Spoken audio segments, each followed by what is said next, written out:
आणि आता बातम्या पाहूयात सविस्तर।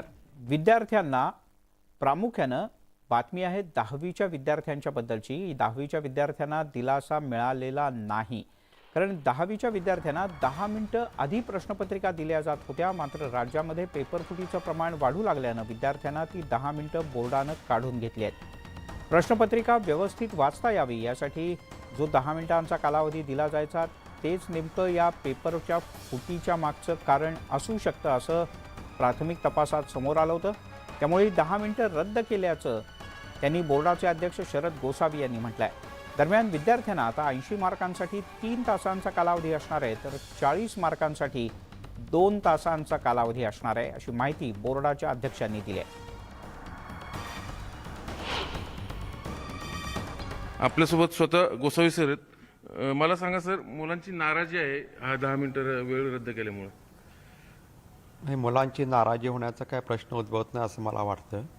कारण 2017 पासून हा निर्णय घेतला गेला होता की शासनाने हा निर्णय घेतला होता की मुलांना 10 मिनिटं प्रश्नपत्रिका वाचण्यासाठी द्यायची आहेत आणि त्यानंतर 80 मार्काच्या पेपरसाठी 3 तास आणि 40 मार्काच्या पेपरसाठी 2 तास ही वेळ होती।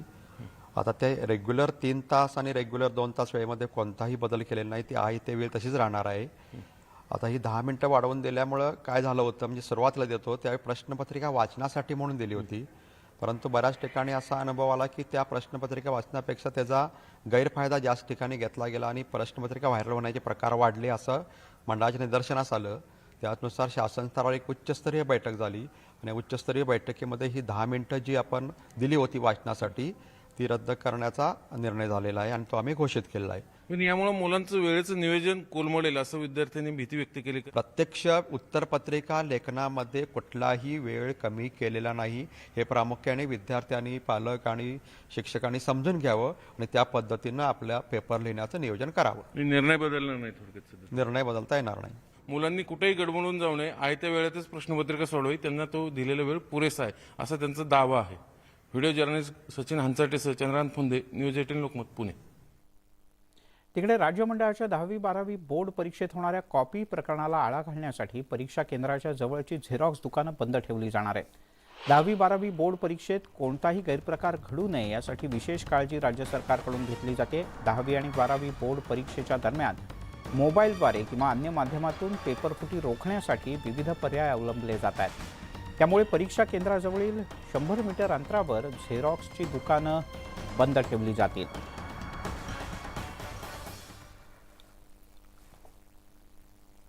बीडच्या खंडोबा देवस्थानची जमीन भूमाफियांनी ढापल्याचा प्रकार समोर आलाय।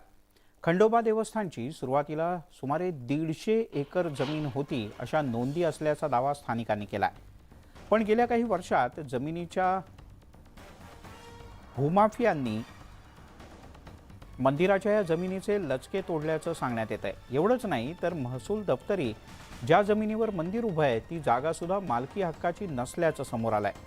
गेल्या काही वर्षात खंडोबा मंदिराची जागा कुणी बळकावली असा प्रश्न आता बीडमधले नागरिक उपस्थित करतायत। 15 एकरवर हे मंदिर आहे आणि त्याला 4 एकरचा एक कंपाऊंड वॉल मारलेला आहे आणि खाली एक 15 एकरचा कंपाऊंड वॉल मारलेला आहे। परंतु आज रोजी हे मंदिर महसूल दप्तरी मालकी हक्कात त्याची नोंद इतर हक्कात दिसून येते, ती मालकी हक्कात घेण्यासाठी आमची धडपड चालू आहे, पण महसूल खात्याकडे यासंबंधी कोणताही कागदपत्र नाही। वादग्रस्त दापोलीमधल्या साई रिसॉर्ट प्रकरणी सदानंद कदम यांची पोलिसांकडून तब्बल 4 तास चौकशी करण्यात आली। माजी मंत्री अनिल परब यांच्यासह उद्योजक सदानंद कदम यांच्यावर दापोली पोलीस स्थानकात गुन्हा दाखल झाला होता। सदानंद कदम हे माजी मंत्री आणि शिंदे गटाचे नेते रामदास कदम यांचे सख्खे लहान भाऊ आहेत। साई रिसॉर्ट प्रकरणी सदानंद कदम यांच्यावरील चौकशीचा फास आवळला गेल्याचं दिसून येत आहे।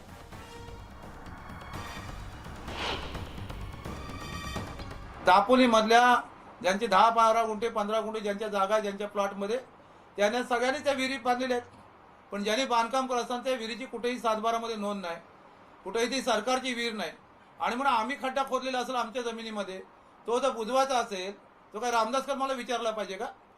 कुठलाही खड्डा विहिरीचा असेल तर कोण काय सरकारला विचारलं जाते का? एसीबीकडे काय मुद्दा दिला माझ्या नोटीसमध्ये की ती विहीर होती, ती विहीर बुजवली। अरे हो, आम्ही विहीर आमचा खड्डा होता, आम्ही बुजवला. हे का तुम्हाला कोण विचारलं येते काय? आणि म्हणून हे सगळ्या अशा धांदट खोट्या तक्रारी करायच्या. भाजपचे आमदार बबनराव लोणीकर यांनी पुन्हा एकदा माजी आरोग्यमंत्री राजेश टोपे यांच्यावर टीका केली आहे. खड्डे आले की टोपेंचा मतदारसंघ आला अशी जोरदार टीका लोणीकर यांनी केली. गेल्या 2.5 वर्षात टोपे मंत्री असताना त्यांनी त्यांच्या मतदारसंघात 5 किलोमीटरचा सुद्धा रस्ता केला नाही असं लोणीकर यांचं म्हणणं आहे. आणि श्यामनाना उडण त्यांच्या इंग्लिश स्कूलवर कार्यक्रम होता, सांस्कृतिक कार्यक्रम होता. मला बोलवलं त्यांनी. गाडी फास्ट होती. आमच्या गाडीत एक कार्यकर्ता बसलेला होता घनसंगीचा. गाडी चालली ते म्हणतो टोपे आला, टोपे आला, टोपे आला. गाडी दिसेना, कुठं काही होईना. म्हणलं कुठे आहे? ते म्हणजे पहा ना खड्डे, टोपेचा रस्ता आला. अरे म्हणलं कधी तसं म्हणणं, टोपेचा रस्ता आला म्हणणं, हद्द लागली की काय तुम्हाला? आमदार रवी राणा आणि नवनीत राणा नेहमी या ना त्या कारणानं चर्चेत असतात. राणा दाम्पत्यानं अनोख्या पद्धतीनं व्हॅलेंटाईन डे साजरा केला. राणा दाम्पत्यानं एकमेकांसाठी वेळ काढत हा प्रेमाचा दिवस साजरा केला. नवनीत राणा आणि रवी राणा हे दोघेही वेगवेगळ्या कारमधून एका कॅफेमध्ये कॉफी डेटसाठी आले. मग काय मौसम जवा है, दिवसही खास आहे असं म्हणत थेट रवी राणा यांनी नवनीत राणा यांना गुलाबाचं फूल दिलं.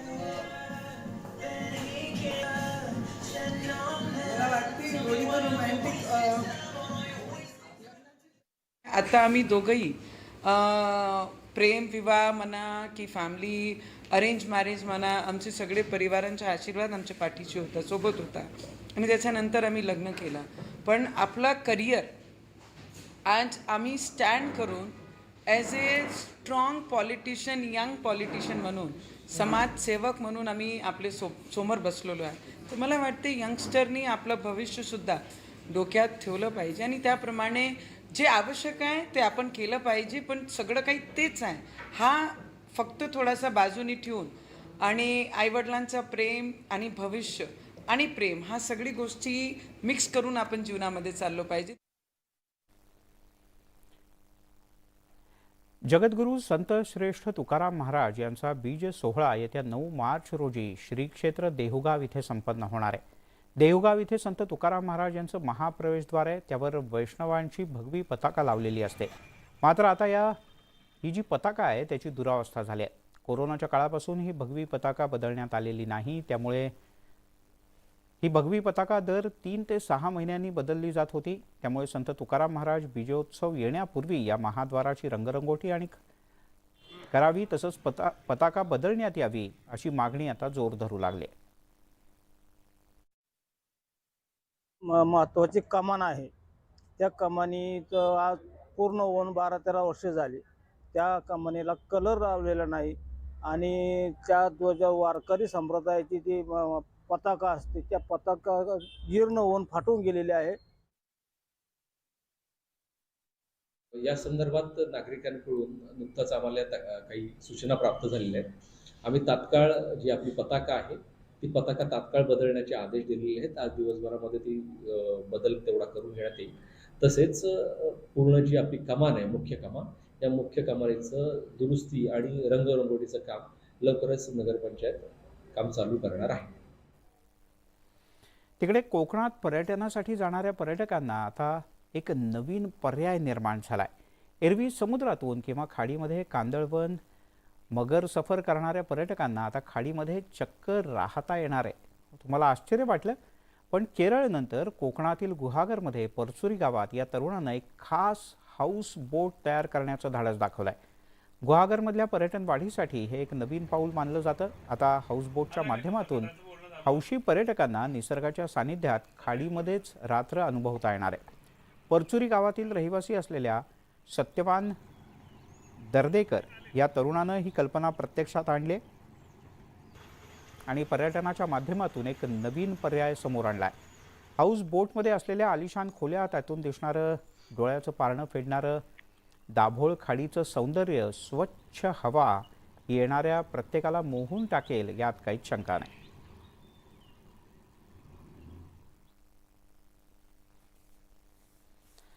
गोंदियाच्या तिरोडा इथे कौलेवाडा ते बेलाटी या रस्त्याची अक्षरशः दुरवस्था झाली.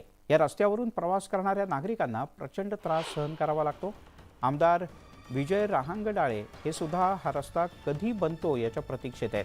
त्यामुळे रस्त्याचं काम लवकरात लवकर करण्याची मागणी ग्रामस्थ करत आहेत.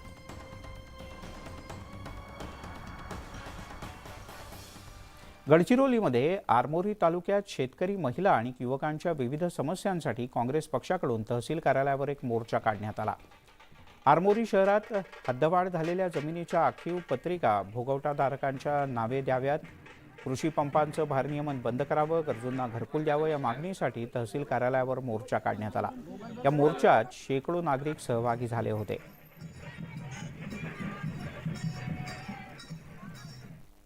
इकडे वर्ध्यामध्ये नागरिकांनी रास्ता रोको आंदोलन केलं.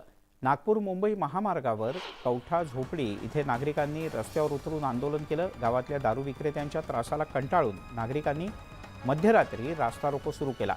यावेळी गावात दारूबंदी करण्याची मागणी ग्रामस्थांनी केली आहे.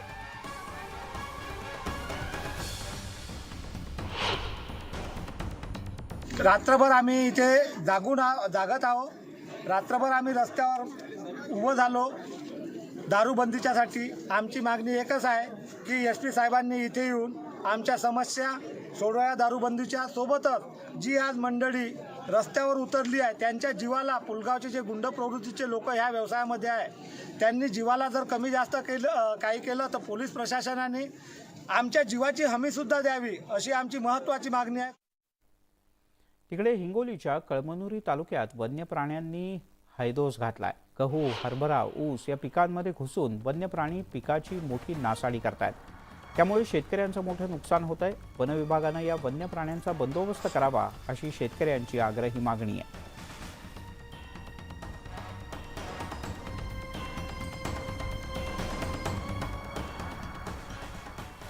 इकडे सिंधुदुर्गातल्या इन्सुली गावाच्या परिसरात तिलारी कॅनलच्या बाजूला असणाऱ्या आंबा काजू बागायतीला महावितरणच्या पोलवर झालेल्या शॉर्ट सर्किटमुळे भीषण आग लागल्याची घटना घडली.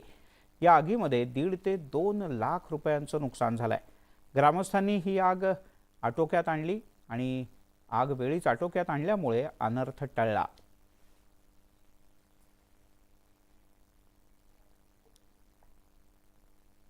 नालासोपाऱ्यामध्ये व्हॅलेंटाईन डेच्या दिवशी रक्तपाताची घटना घडली आहे.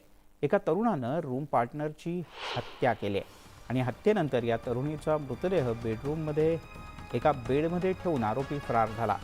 हा तरुण बेरोजगार होता तर तरुणी नर्स म्हणून एका ठिकाणी काम करत होती. दोघांमध्ये काही वाद झाले आणि या वादातून या तरुणीची हत्या करण्यात आल्याचं कळतं. या प्रकरणी तुळिंज पोलिसांचा तपास सुरू आहे. त्या भांडणातनं त्याने तिचा खून करून तिचं प्रेत घरामध्येच एका त्यांच्या बेडमध्ये लपवून ठेवलं. घरातले इतर सर्व संसारोपयोगी वस्तू जसे वॉशिंग मशीन वगैरे इतर वस्तू, भांडीकुंडी ह्या त्याने घाईगडबडीत विकल्या आणि तो पळून गेला होता. आम्ही नंतर काही तपास केला असता आम्हाला तो एका ट्रेननी चालल्याची माहिती मिळाली. मग आम्ही RPFच्या मदतीनं त्याला राजस्थानमध्ये त्याची ट्रेन जात असताना तिथे त्याला RPFच्या पोलिसांना आम्ही त्याचे फोटो वगैरे डिटेल्स पाठवले होते. तिथं राजस्थान पोलिसांनी त्याला पकडलेलं आहे आणि आपली टीम त्याचा ताबा घेण्यासाठी आता रवाना झालेली आहे. इकडे नालासोपारा इथे आचोळे रोड इथे तरुणीची छेड काढणाऱ्या एका रोड रोमिओला या तरुणीनं आणि तरुणीच्या आईनं भर रस्त्यात चांगलीच अद्दल घडवली आहे. याचा व्हिडिओ सध्या सोशल मीडियात व्हायरल झालाय. तुळिंज पोलीस स्थानकात या प्रकरणाची कोणतीही नोंद झालेली नाही. अशा प्रकारची टवाळकी करणाऱ्या तरुणांनी या परिसरात उच्छाद मांडलाय अशी तक्रार मात्र परिसरातले नागरिक व्यक्त करतायत.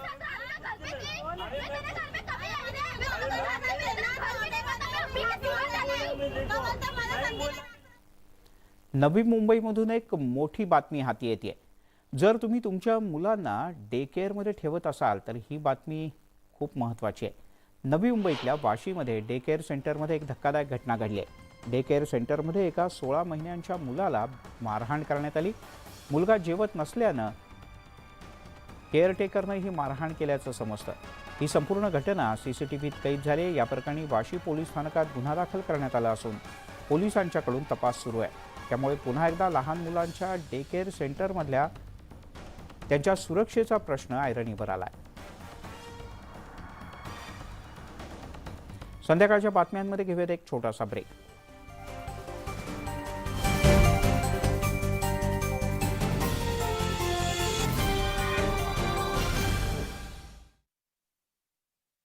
तर्फे तहसील कार्यालयाबाहेर लाक्षणिक उपोषण सुरू करण्यात आलेलं आहे. तरुण पिढीमध्ये व्हॅलेंटाईन डेचा क्रेज वाढत चाललेला आहे. व्हॅलेंटाईन डेला प्रेमी युगुल याचा गैरफायदा घेत बाहेर पिकनिक स्पॉटवर फिरायला जातात. मात्र भंडारा शहरात बजरंग दलाच्या वतीनं व्हॅलेंटाईन डेचा निषेध करत शहरात बाईक रॅली काढण्यात आली. दौंड रेल्वेच्या मालधक्क्यात होणारी केमिकल पावडरची वाहतूक रोखण्यात आलेली आहे. या पावडरमुळे परिसरातील नागरिकांना विशेषतः लहान मुलांना त्रास होत असल्यानं महिला संतप्त झाल्या. या पावडरची वाहतूक रोखण्याची मागणी होती.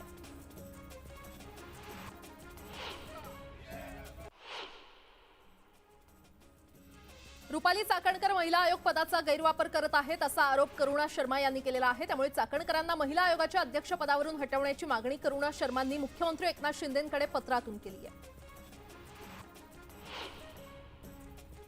मतदारसंघातील लोकांची इच्छा असेल तर भाजपमध्ये जाण्याचा निर्णय घेऊ शकतो असं विधान राष्ट्रवादी काँग्रेसचे आमदार माजी मंत्री प्रकाश सोळंके यांनी केलेलं आहे. त्यांच्या या वक्तव्यामुळे विविध चर्चांना उधाण आलंय.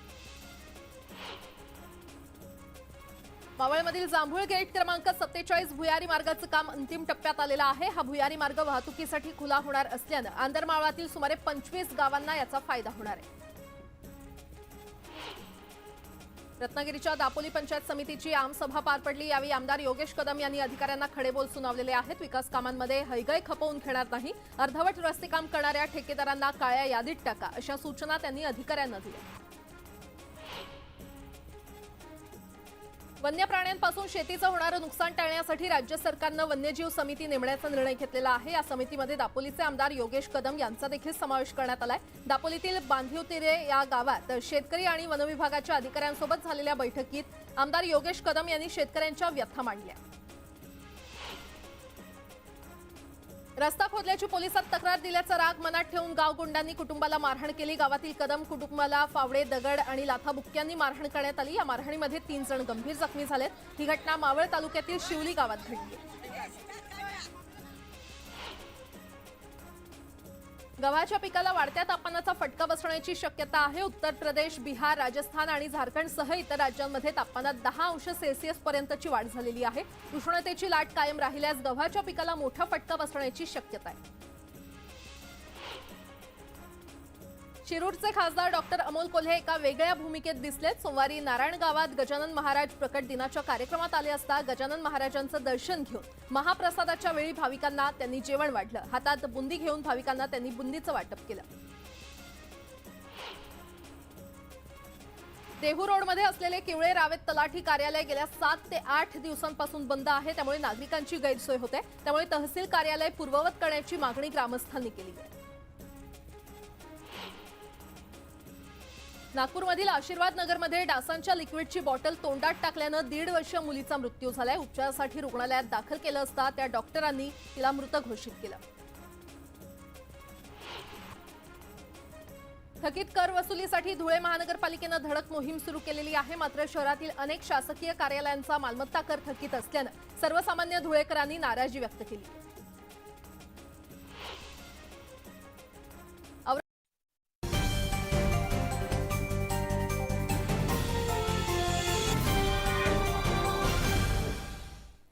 आपण पाहताय संध्याकाळच्या बातम्या आणि आता एक नजर टाकूयात राज्यातल्या प्रमुख शहरांमधल्या आजच्या तापमानावर.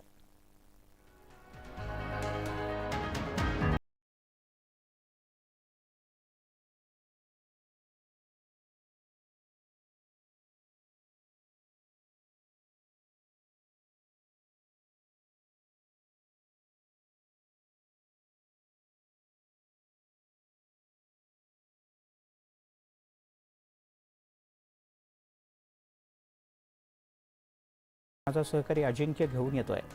होऊ दे व्हायरल.